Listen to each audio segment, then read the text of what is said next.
Corona lockdown के दौरान करें ये 10 चीजें, सद्गुरु के सुझाव।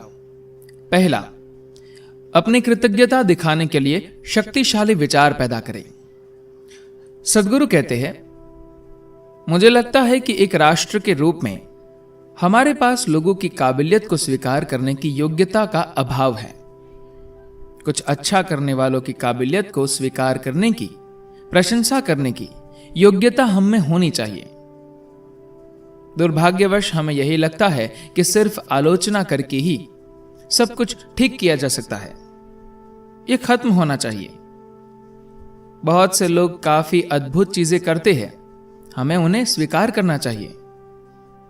जब हम बस में बैठते हैं तो कितने लोग ड्राइवर और कंडक्टर की ओर देखते भी हैं, उन्हें धन्यवाद देते हैं या कम से कम नमस्कार ही करते हैं।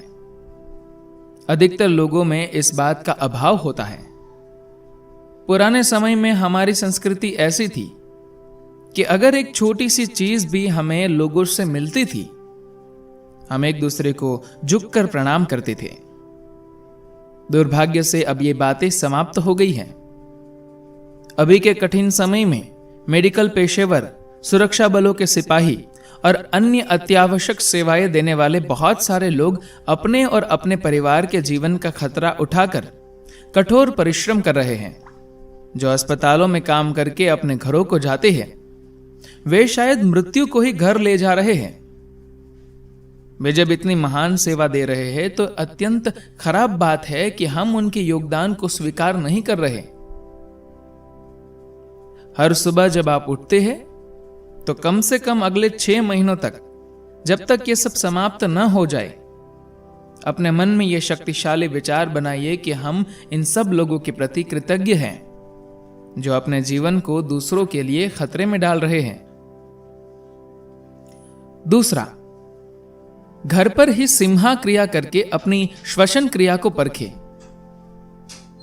सिम्हा क्रिया एक आसान प्रक्रिया है। आप में से जिन लोगों को शक्ति चलन जैसी कोई शक्तिशाली क्रिया नहीं आती, उनके लिए यह अत्यंत सहायक होगी। यह आपके फेफड़ों की क्षमता को बढ़ाएगी और आपकी इम्यूनिटी यानी प्रतिरोधक क्षमता को भी। सबसे महत्वपूर्ण बात यह है कि अगर आप इसे अगले कुछ दिनों तक करते हैं और फिर अचानक एक दिन अपने आप को इसे करने में असमर्थ पाते हैं, तो इसका अर्थ यह है कि आपको कोई श्वसन संबंधी समस्या है। यह कुछ भी हो सकता है। जरूरी नहीं कि कोरोना वायरस ही हो। इससे कोई फर्क नहीं पड़ता कि ये क्या है। आपको तुरंत अपना परीक्षण करा लेना चाहिए। यदि आप ये क्रिया नहीं कर रहे हो तो विशेष रूप से मेडिकल के लोग, पुलिसकर्मी तथा अन्य सभी लोग जो इस समय में संक्रमित लोगों के संपर्क में आते हैं, कृपया सुनिश्चित करें कि आप इसे नियमित रूप से करें। यह आपके लिए बहुत लाभकारी होगा। अगर आप सोचते हैं कि आप स्वर्ग को जा रहे हैं, तो आप मृत्यु के बारे में बहुत उत्साही हो जाएंगे, जो कि अच्छा नहीं है। उत्साही आपको जीवन के प्रति होना चाहिए। तीसरा काम जो आप कर सकते हैं, डेथ बुक को एक ही बैठक में पढ़ें। आज कई प्रकार से सारी दुनिया के लोगों को पुनः याद आ रहा है कि वे नश्वर हैं। वैसे नश्वरता हमेशा हमारे साथ ही रही है। अतः यह पुस्तक उन सब के लिए है जो मरने वाले हैं। हमारे जीवन के इस अत्यंत महत्वपूर्ण आयाम को बिना किसी मिलावट के समझने के लिए यह पुस्तक है। सामान्यतः जब कोई मर जाता है तो लोग कहते हैं कि वे स्वर्ग चले गए। यह एक मिलावट भरा कथन है। आपको मृत्यु को चेतनता से स्वीकारना चाहिए, जीवन के एक भाग के रूप में, ना कि ऐसे स्वागत करके कि आप स्वर्ग धाम को जा रहे हैं। अगर आप सोचते हैं कि आप स्वर्ग को जा रहे हैं, तो आप मृत्यु के बारे में बहुत उत्साहित हो जाएंगे, जो कि अच्छा नहीं है। उत्साही आपको जीवन के प्रति होना चाहिए। मृत्यु को आपको निर्लिप्त भाव से संभालना चाहिए। पुस्तक की संरचना इस तरह से की गई है कि यह मृत्यु को उसके विभिन्न आयामों में उसी तरह से देखती है जैसे कि वह है। जब तक लोग अंतिम पृष्ठ तक आते हैं, कुछ हद तक वे मृत्यु के प्रति थोड़ा ज्यादा उदासीन हो जाते हैं।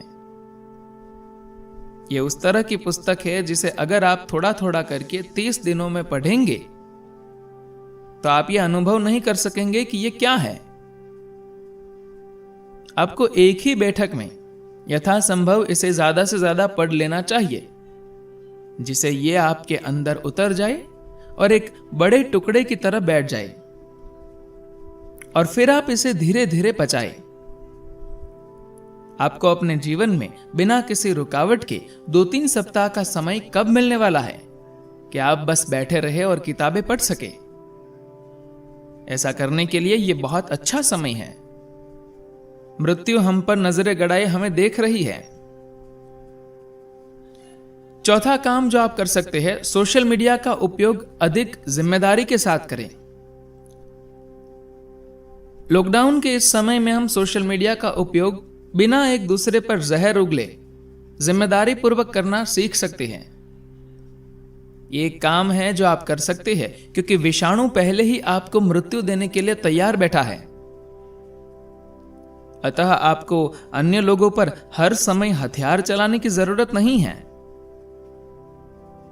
इन 15 दिनों में हम जिस तरह से भी बिना शारीरिक रूप से निकट हुए लोगों के साथ संपर्क में रह सके, हमें उन माध्यमों का उपयोग अपना प्रेम, अपनी करुणा, अपनी नम्रता एवं मानवता को प्रकट करने के लिए करना चाहिए।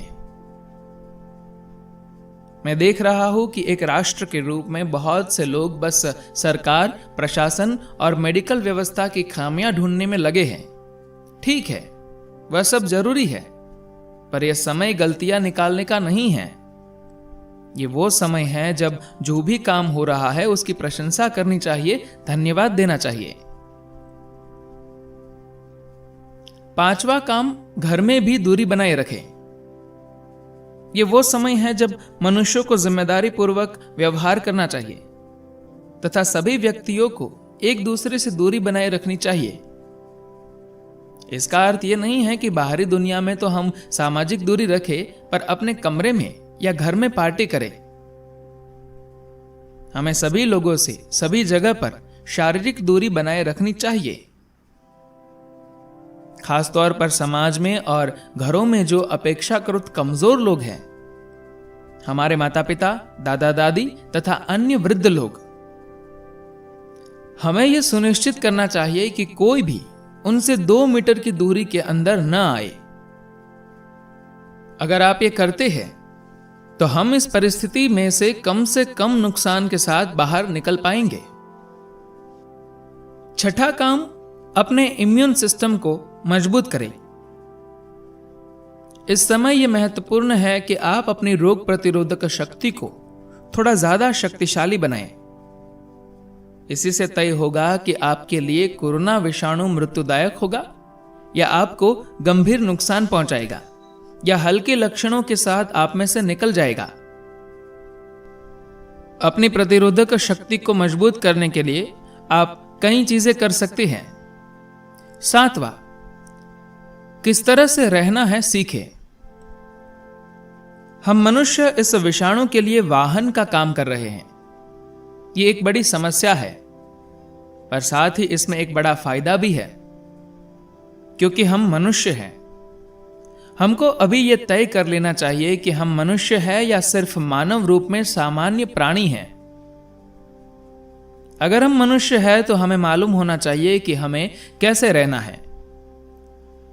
अगर हम मनुष्य हैं तो अगले मनुष्य को इस विषाणु से संक्रमित न करने के आसान से नियम का पालन करना बिल्कुल संभव है।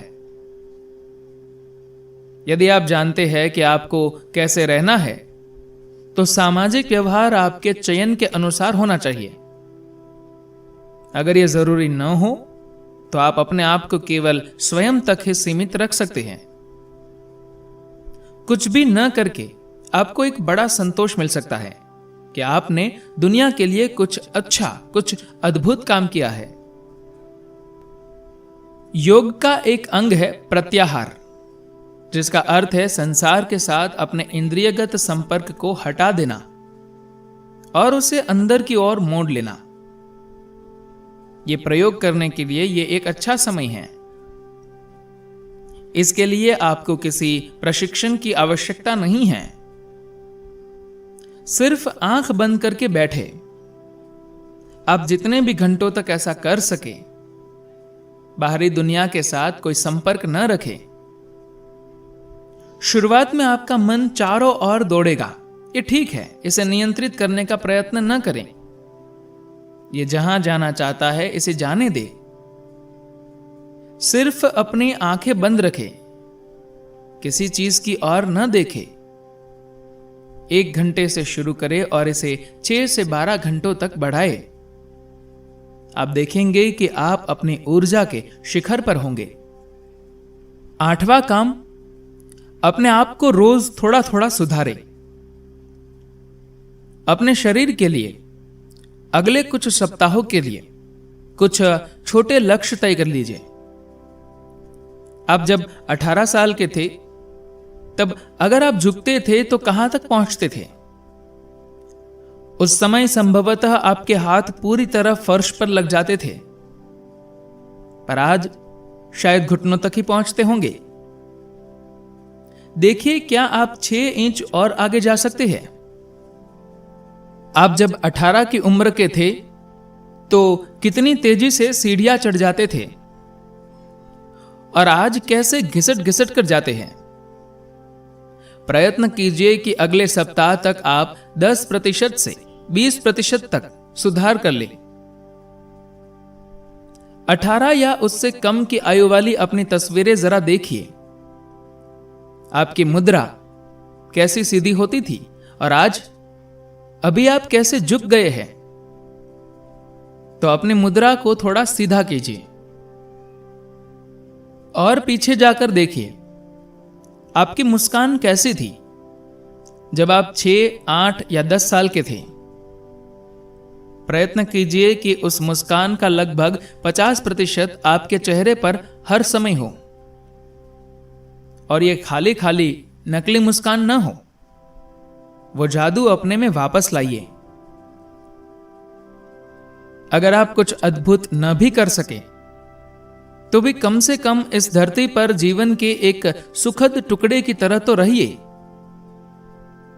ये वो काम है जो आपको अपने स्वयं के लिए और अपने आसपास के सभी लोगों के लिए करना ही चाहिए। आप अपने स्वयं के लिए आवश्यक लक्ष्य निर्धारित कर सकते हैं। ये कोई मुश्किल काम नहीं है, बस थोड़ा ध्यान देने की जरूरत है। 9वां काम, समाज में कम से कम 2 जरूरतमंदों को सहारा दे। भारत में इस विषाणु से आई विपत्ति के दौर में सबसे मुख्य चिंता के जो विषय हैं, उनमें से एक है गरीबों में सबसे गरीब, रोज कमाकर खाने वाले लोग। सौभाग्यवश केंद्रीय सरकार ने किसानों, मजदूरों तथा निर्माण कार्य में काम करने वालों को सहारा देने के लिए 3 महीनों का एक विस्तृत पैकेज बनाया है। उससे कम से कम यह होगा कि समाज का यह हिस्सा भूखमरी की ओर नहीं जाएगा। फिर भी ऐसे बहुत से लोग होंगे जो बड़ी मुश्किलों में होंगे।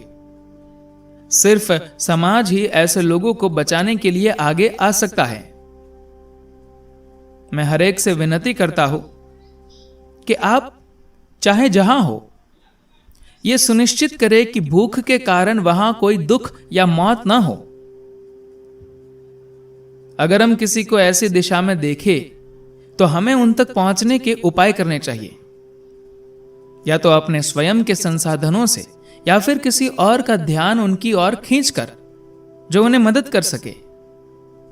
मैं प्रत्येक स्वयंसेवक से विनती करता हूं कि वे कम से कम 2 लोगों की सहायता करें जो ऐसी परिस्थिति में हो। पहले 2 सप्ताहों तक लोग किसी तरह चला लेंगे, पर तीसरे सप्ताह तक लोग वास्तव में कष्ट में हो सकते हैं। हमें उनका ख्याल रखना होगा। 10वां काम, प्रफुल्लित रहना है, अवसाद में नहीं। कोरोना आपको स्पष्ट रूप से बता रहा है कि मनुष्य का जीवन कितना नाजुक है, कि एक दिखाई भी न देने वाला अत्यंत सूक्ष्म जीवाणु भी हमारे जीवन को समाप्त कर सकता है, तथा हमने हर जिस चीज को बनाया है उसे अशांत, नष्ट, भ्रष्ट कर सकता है। वैसे भी हमारी दुनिया में बहुत मुश्किलें हैं। हमें अपने जीवन को दुखी या हताश नहीं करना चाहिए। हमें तकलीफों का स्रोत नहीं बनना चाहिए।